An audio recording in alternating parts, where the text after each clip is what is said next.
महाराष्ट्र का चुनाव, हरियाणा का चुनाव इन्होंने चोरी किया। महाराष्ट्र के बाद हमने थोड़ी अपनी इंक्वायरी शुरू की। कर्नाटक में एक सीट चुनी, बेंगलोर सेंट्रल। 1 लाख से ज्यादा फर्जी वोटर एक असेंबली में ढूंढ के निकाले। 5 तरीके से वोट चोरी किए जा रहे हैं। चुनाव आयोग क्या करता है? ये नहीं कहता कि विपक्ष के नेता ने आरोप उठाया है, चलो चेक करते हैं। उल्टा मुझे कहते हैं आप एफिडेविट दो, और उसके बाद कहते हैं कि ये पहले कंप्लेंट क्यों नहीं की।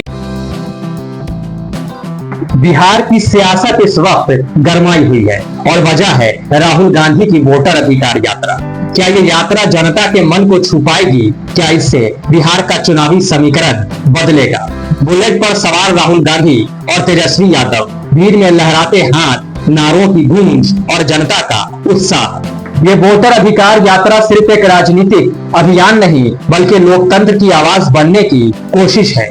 राहुल गांधी की वोट अधिकार यात्रा 17 अगस्त 2025 को सासाराम से शुरू हुई। 16 दिनों की यह यात्रा 1300 किलोमीटर और 23 जिलों को कवर करेगी, जो आगामी 1 सितंबर को पटना के गांधी मैदान में समाप्त होगी। 24 अगस्त तक यह यात्रा रोहतास, औरंगाबाद, गया, नवादा, नालंदा, शेखपुरा, लखीसराय, मुंगेर, भागलपुर, कटिहार, पूर्णिया और अररिया से गुजर चुकी है। इसका सीधा सा उद्देश्य मतदाताओं की जागरूकता के बहाने महागठबंधन की एकता को मजबूत करना है। इसके साथ ही कांग्रेस के कार्यकर्ताओं में नया जोश जगाना इस यात्रा का महत्वपूर्ण लक्ष्य माना जा रहा है। बात 2015 विधानसभा चुनाव की करें तो वर्ष 2015 में महागठबंधन ने सासाराम, गया, औरंगाबाद और नवादा में मजबूत प्रदर्शन किया था, लेकिन 2020 में एनडीए ने कांटे की टक्कर दी। इसी तरह 2019 में एनडीए का दबदबा रहा, मगर 2024 में सासाराम और औरंगाबाद में महागठबंधन की जीत ने नई उम्मीद जगाई। वर्ष 2015 के बिहार विधानसभा चुनाव में महागठबंधन, जदयू, राजद और कांग्रेस ने 178 सीटें जीती, जबकि एनडीए को महज 58 सीटें ही मिली। महाराष्ट्र का चुनाव, लेकिन इस बार जिस तरह से राहुल गांधी ने महागठबंधन के घटकों के साथ यात्रा शुरू की है, उसका असर साफ तौर पर दिखता नजर आ रहा है। राहुल गांधी कभी मखाना किसानों के बीच खेत में उतरते नजर आए, तो कभी साधारण तंबू में रात्रि विश्राम करते दिखे। तस्वीरें साफ हैं, संदेश भी उतना ही स्पष्ट। जनता के साथ खड़े हैं हम। तेजस्वी यादव के साथ राहुल गांधी का ये साथ इंडिया गठबंधन की मजबूती का प्रतीक माना जा रहा है। एकजुट विपक्ष, मताधिकार की रक्षा का नारा और जनता से सीधा संवाद। ये यात्रा महागठबंधन को एक नया राजनीतिक रंग देती दिख रही है। हालांकि सत्ताधारी एनडीए इसे राजनीतिक ड्रामा और जनता को गुमराह करने वाला अभियान बता रही है। उनके मुताबिक यह सिर्फ चुनावी स्टंट है, लेकिन यात्रा को बल तब मिला जब सुप्रीम कोर्ट ने चुनाव आयोग से 65 लाख मतदाताओं के नाम हटाने पर जवाब मांगा।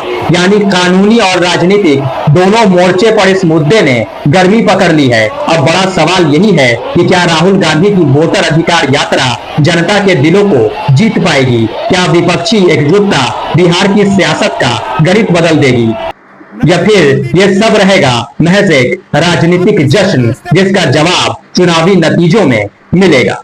Bureau report. आपके सब रास्ते बंद कर दिए। अग्निवीर से आपका रास्ता खुला या बंद हुआ? अग्निवीर से रास्ता खुला या बंद हुआ? पब्लिक सेक्टर को प्राइवेटाइज कर दिया। सारा का सारा धन 2-3 अरबपतियों को पकड़ा दिया, और अब जो आपका हक है, आपका वोट है, उसे चुराने लगे हुए हैं, क्योंकि वो नहीं चाहते कि इस देश में गरीबों की, दलितों की, आदिवासियों की, पिछड़ों की, अल्पसंख्यकों की आवाज सुनाई दे। वो चाहते हैं इस देश में सिर्फ अदानी और अंबानी की आवाज सुनाई दे। वो नहीं चाहते कि आप अपने हक के लिए लड़ो, इसीलिए वो अब वोट चोरी करके चुनाव चोरी कर रहे हैं। भाइयों और बहनों, महाराष्ट्र का चुनाव चोरी किया, हरियाणा का चुनाव चोरी किया, अब बिहार में एसआईआर लागू किया, लाखों वोटरों को हटा दिया, जिंदों को मार दिया, और कहते हैं कि हम न्याय दिलवा रहे हैं।